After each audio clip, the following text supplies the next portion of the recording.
मैं जब अगवा था तो मुझे एक दिन पूछा गया कि इमरान खान को कैसे ख़त्म किया जा सकता है। मैंने कहा जी वो इमरान खान ही कर सकता है, और जब इमरान खान के पास हुकूमत आएगी वो डिलीवर करेंगे तो लोग उन्हें पसंद करेंगे, वो नहीं कर पाएंगे तो लोग उन्हें नापसंद करेंगे। तो इसके रास्ते में जो बंद बांध सकती है वो उनकी अपनी कारकर्दगी है। इमरान खान के अपने फ़ैसले ही उनके हक़ में या ख़िलाफ़ जा सकते हैं।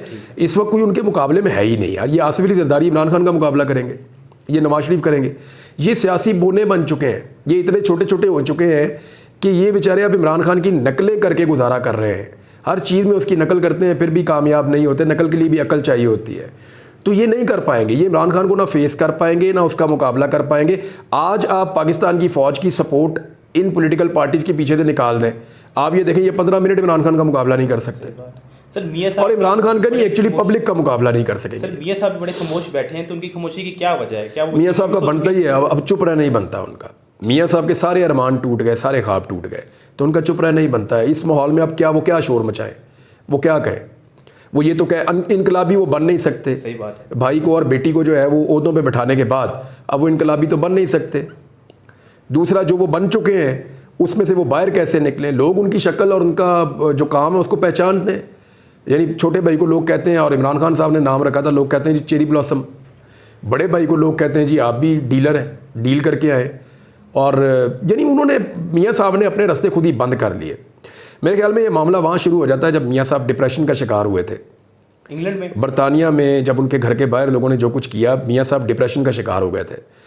मुझे लगता है कि उनकी फैमिली ने मियां साहब की ज़िद के अंदर इक़्तिदार लिया है और वो रास्ता इख्तियार किया जिससे वो इख्तियार नहीं करना चाह रहे थे, लेकिन वो रास्ता उन्होंने इख्तियार किया। वो इक़्तिदार में तो आ गए लेकिन फंस गए। सर जस्टिस मंसूर अली शाह ने बड़ी आज दबंग तकरीर की है। उन्होंने बोला कि आपको 100% इस फैसले पर अमल करना। 5 मरतबा मैंने जो गिना है, उन्होंने 5 मरतबा जोर दिया इस बात पे कि फ़ैसले पे तो आपको अमल करना पड़ेगा। ये जो लोग नाच नाच के घुंघरू तोड़ रहे थे, अब ये तत्ते तवे पे बैठे होंगे, आप देखेंगे रात तक। सर फैसला क्यों लेट आ रहा है? समझ नहीं कुछ आ रही कि फैसला लेट से फैसला बहुत तफसीली फैसला है, तफसीली बहुत फैसला। तफसीली फैसला। उसी वो फैसले के बाद क्या कोई उसमें गुंजाइश नहीं रहेगी सवाल पूछने की किसी के लिए भी।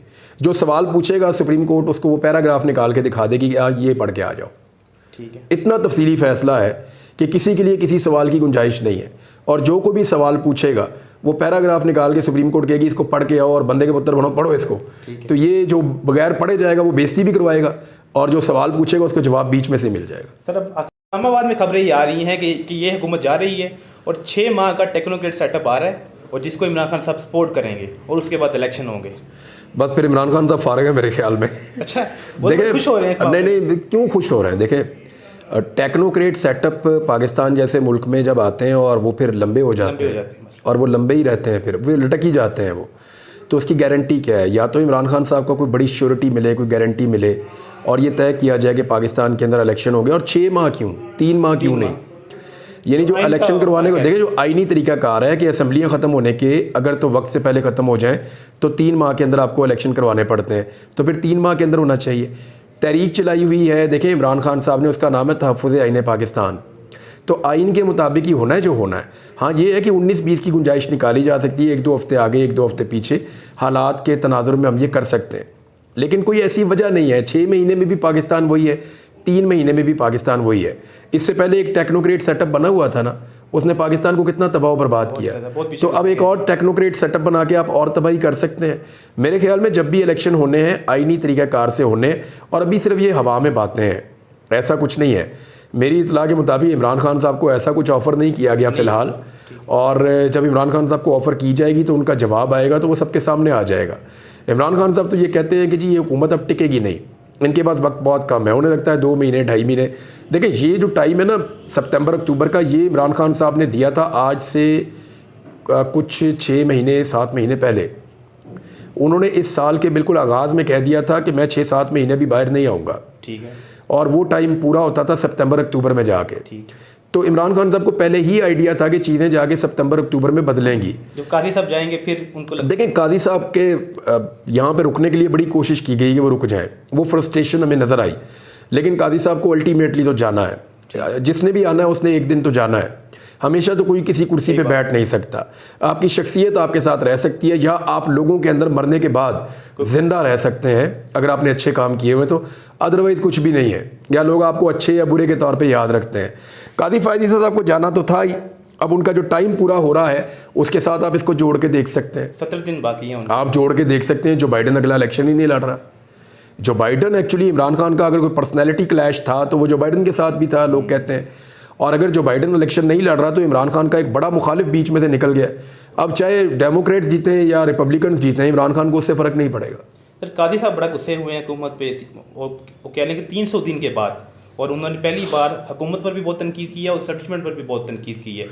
देखिए, इसकी क्या वजह? मैं आपको बताता हूँ कि जनरल बाजवा की ये ख्वाहिश थी कि उनको एक्सटेंशन मिल जाए, और वो एक्सटेंशन लेने के बाद अब पाकिस्तान में इलेक्शन करवाएं, और इलेक्शन अच्छे करवाने के बाद वो एक हीरो की तरह रिटायर हो जाए। ठीक है। उनकी बड़ी ख्वाहिश थी कि वो अच्छे नोट के ऊपर उनका इख्तिताम हो, लेकिन उनको अल्लाह का शुक्र है कि उनको एक्सटेंशन नहीं मिल सकी।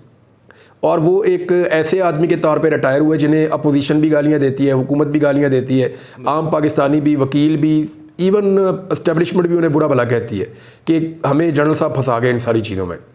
तो जनरल बाजवा जो हैं, उनके साथ जो हुआ वो अब आप देख लें, कादी साहब उस सिमत में बढ़ रहे हैं। अब मुझे ऐसा लगता है कि शायद ये बात दिमाग में बिठा दी गई थी कि एक्सटेंशन हो जाएगी, और ये 3 साल का मामला है तो ये 1 साल का नहीं है, लेकिन वो मामला 1 साल का ही निकला, और अब टाइम पीछे रह गए 2-2.5 माह। तो इसमें अब बहुत सारी चीज़ें इंसान है, इंसान के दिमाग में आती हैं। अगर मैं इसको देखूं लॉजिकली तो देखिए परेशानी वाली बात है ना, इतना सिंपल तो नहीं है। लोग लेगेसी क्या छोड़ के जा रहे हैं कादी साहब, लोग उन्हें किस नाम से याद रखेंगे? यानी उनका कोई एक ऐसा फ़ैसला है जिसे अवाम कहे कि अवाम के नुक्ता नज़र से ये एक बहुत अच्छा फ़ैसला है जो कादी फ़ायद ईसा साहब ने किया, या अदलिया में उनका एक बड़ा नाम रह जाएगा कि ये फ़ैसला ऐसा था जो कादी साहब ने किया? यानी बल्ले का निशान अब जब तक कादी साहब है तब तक उनके पीछे पीछे ही है बल्ला। सही बात है। इस वाले पाकिस्तान के हालात इतने ख़राब हैं, तो आप इसका क्या फ्यूचर देख रहे हैं? बहुत अच्छा। मैं हमेशा पाकिस्तान के लिए जो है वो ऑप्टिमिस्ट रहता हूँ, हमेशा बड़ा। क्या देखते हैं कि साल 2 साल मेरी उम्मीद तो नहीं टूटती, मुझे लगता है पाकिस्तान बहुत आगे जाने वाला है। देखिए, हम बहुत आगे चले गए हैं, हमने शऊर की मनाजिल तय की हैं, हमने उन बुतों को तोड़ा है, पाश किया है जिनके बारे में कोई सोच भी नहीं सकता था। हमने उन ताकतों को चैलेंज किया है जिनकी वजह से पाकिस्तान बहुत ख़राब होता था।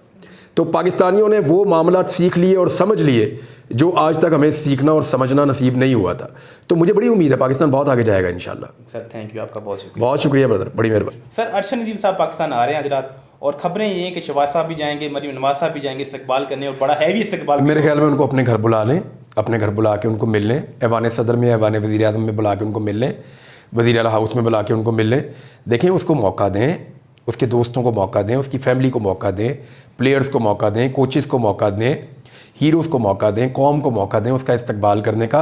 हर चीज़ को अपनी गंदी सियासत के लिए इस्तेमाल नहीं करना चाहिए।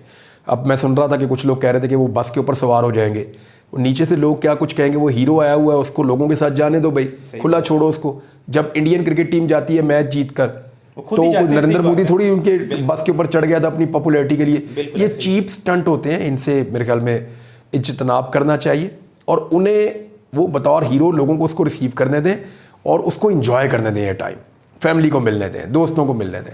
वो कारनामा करके आया, उसके लिए अच्छा सोचें आप। उसने गोल्ड जीता पाकिस्तान के लिए, तो इसको अपनी पॉलिटिक्स के लिए इस्तेमाल ना करें। अपनी चीप जो इसको कहते हैं ना पॉपुलैरिटी स्टंट्स होते हैं, उनके लिए इसको इस्तेमाल ना करें। उसको जाने दें, वो घर चला जाएगा, आप घर मिलने चले जाएँ या आप बुलवा के मिल लें। इनाम देना है तो आप जाकर दे दें। एयरपोर्ट के ऊपर आप अंदर एक तकरीब तैयारे के पास कहीं पे रख सकते हैं। हाँ। इनके पास CIP लॉन्च होता है, वहाँ कर लें। उसके बाद उनको उनकी फैमिली के और पब्लिक के हवाले करें ताकि वो हीरो की तरह लोगों को सेलिब्रेट करने का मौका दें। आप सर आप उनको क्या गिफ्ट देंगे? मैं सोच रहा हूँ इस बारे में अभी। चलिए सर, बड़ी शुक्रिया आपकी, बड़ी मेहरबानी। Thank you sir. Thank you.